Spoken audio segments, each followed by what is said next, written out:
বন্ধুরা এই মুহূর্তে সবথেকে বড় খবর কেকেআরের হেড কোচ হিসাবে আর থাকছেন না চন্দ্রকান্ত পণ্ডিত।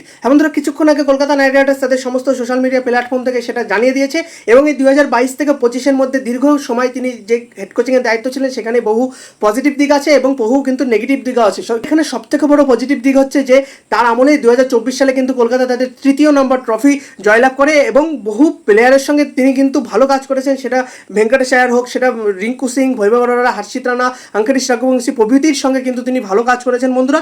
এবং নেগেটিভ দিক হচ্ছে যে 2024 সালে আপনাকে যে ক্যাপ্টেন জিতিয়েছিলেন শ্রেয়াস আয়ার, সেই ক্যাপ্টেনকে আপনারা রিলিজ করে দিয়েছিলেন, সেটা সবথেকে বড় ভুল আমি অনেকদিন আগে থেকে বলেছিলাম এবং তিনি প্রমাণ করলেন যে তিনি 2025 সালে কিন্তু একদম পাঞ্জাবকে ফাইনালে নিয়ে গেলেন এবং তার কেরিয়ারের সবথেকে ভালো ফর্মে কিন্তু রয়েছে বর্তমানে শ্রেয়াস আয়ার। এবং বন্ধুরা আপনারা প্রাইম সল্টকে ছেড়ে দিয়েছেন, যে সল্ট কিন্তু একদম আরসিবিকে কাপ জিতিয়েছিলেন এবং তাছাড়া এস্টার কাছে প্রভৃতি কিন্তু বড় বড় ভুলও কিন্তু তিনি করেছেন। কিন্তু বন্ধুরা সব মিলিয়ে কিন্তু কলকাতা নাইট রাইডার্সের জন্য গুরুত্বপূর্ণ অবদান কিন্তু আমাদের চন্দ্রকান্ত পণ্ডিত রেখেছেন বন্ধুরা।